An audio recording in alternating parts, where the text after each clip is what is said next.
So both are watching the other. There's the pursuer and the distancer. This is the blue area, covering the authentic self, the part of us that meets the world.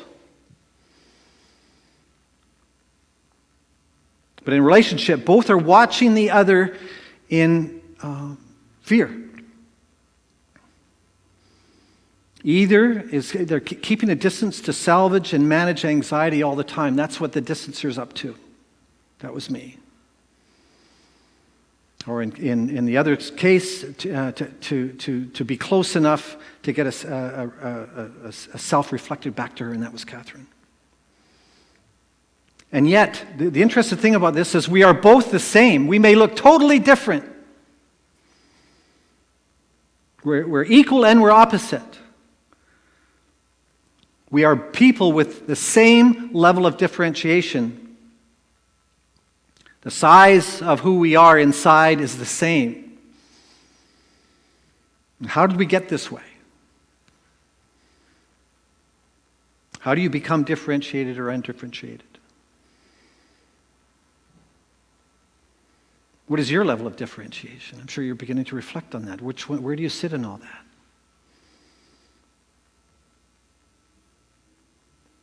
We have to ask ourselves the question.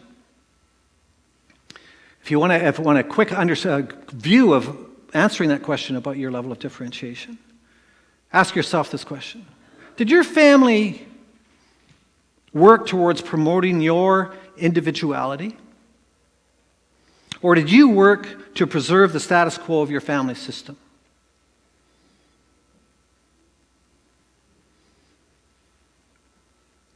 Who worked for who? Who did you have to become to get approval and acceptance, or was it just a given? What did you have to change in you in order to get approval and acceptance? Or was it just a given?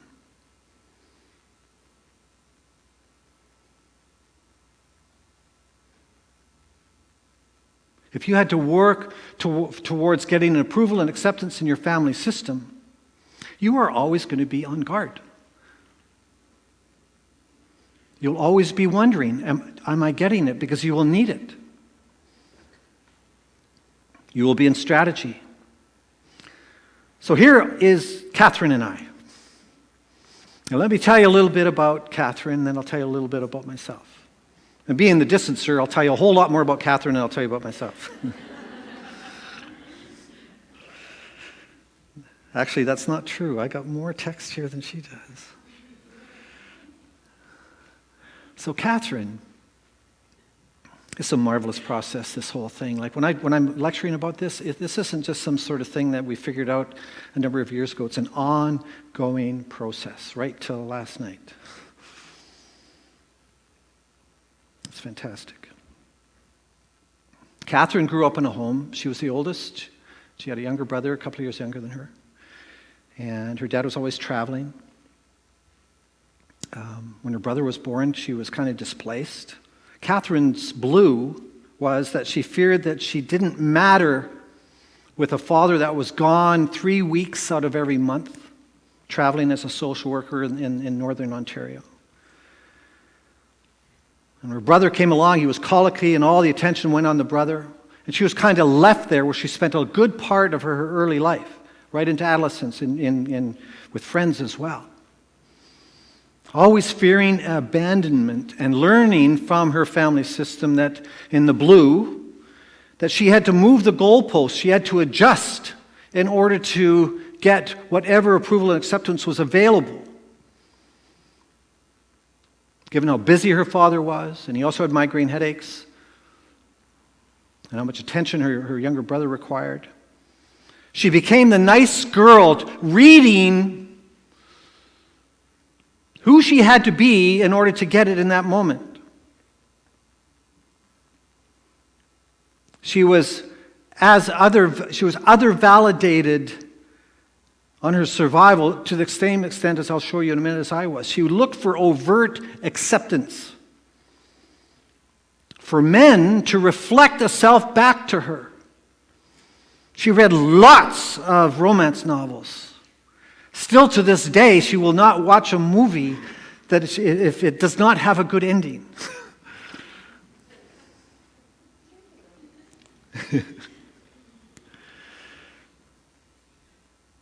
In her early years, she knew more about needing than actually loving.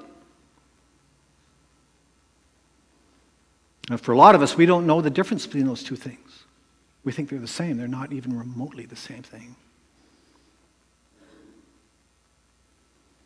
So she was just really taken by a lot of romantic ideation. Willing to do anything to make a relationship work, with the ultimate hope that if she became necessary and is needed, that she would ultimately eventually want to be wanted. Very active in her. Very active when I met her.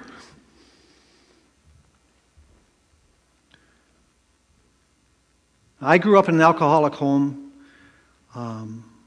with 3 sisters and spent a whole lot of time rescuing women.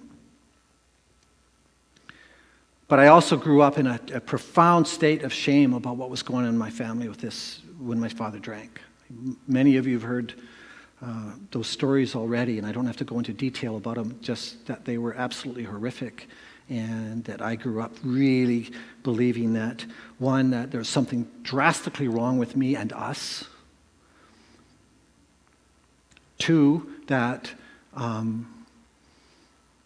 there's no room for me in the need of rescuing others. My role in my family was to rescue everyone. I became the little daddy. I became the super boy.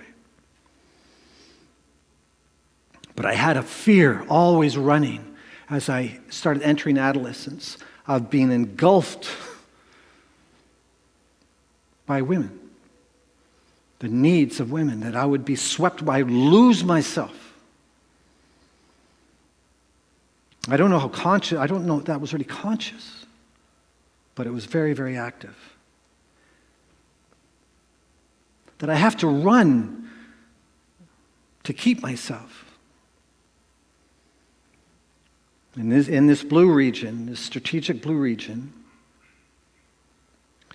I have fears that if a woman got close, she would not love me, but would find out how defective I actually truly was. So I'd have to better to keep the facade up and alive and just have that relating, because that works. But if they got too close, 1, I'm just going to lose myself, and 2, they're going to find out what a piece of crap that I actually am. So I became the untouchable.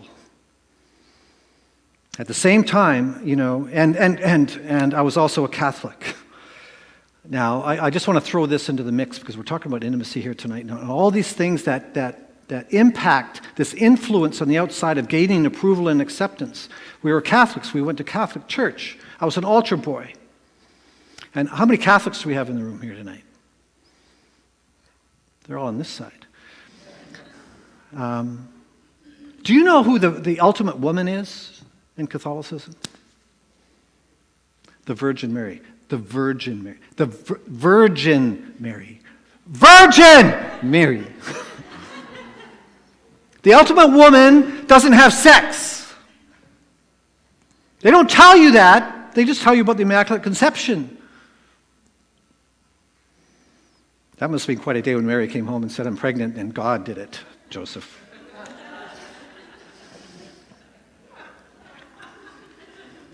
True, it's true, Joseph, you got to believe me. The ultimate man is a priest. And guess what priests can't do? They can't have a relationship, they can't have sex. They're celibate. The ultimate woman is a virgin, the ultimate man is celibate. Now, they don't tell you that, but you know that. You feel that.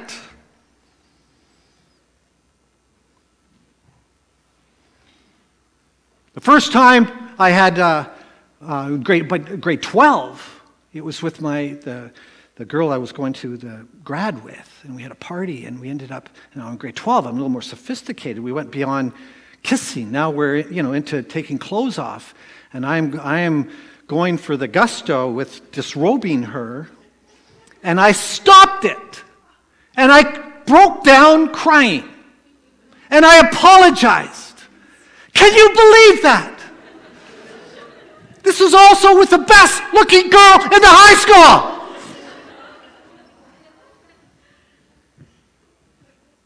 I apologized. She shook her head. She wasn't upset, that what was happening. She was upset that I was leaving. Big influences. So there was a tremendous amount, I ran into so much inside of me when I was getting close to another. And yet here is what happens when two people meet. Right? They come out briefly from their hiding behind their blue defenses and strategies, and they peek out. And it's really exciting. It's like it's an open, clear view, undefended, and it's rich, and it's new, and it's hopeful. There's so much to talk about. Every time, Katherine and I do a tremendous amount of couples counseling, and we do a history on a relationship. One of the things we always hear about the description of the first courting period is we seem to be able to talk forever. We talked all night. We celebrate in this moment. It's like as if everything is common. I was at a party once, and this is an absolute true story, and watching these two people at a party poking out and getting excited about each other. And she said, in part of her story, said, I went to high school in Kelowna. And he turned to her and he said, I can't believe it. I went to high school too. True story.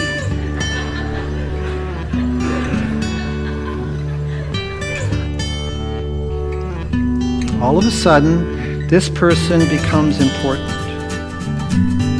And none of the problems in a relationship occur until this person becomes important.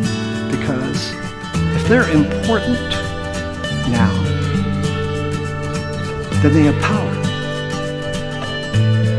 All the old strategies start kicking in. It's like the toolkit that we carried from our families of origin comes into play. It's inevitable. But I am not distancing because she's not important. I am distancing because she is.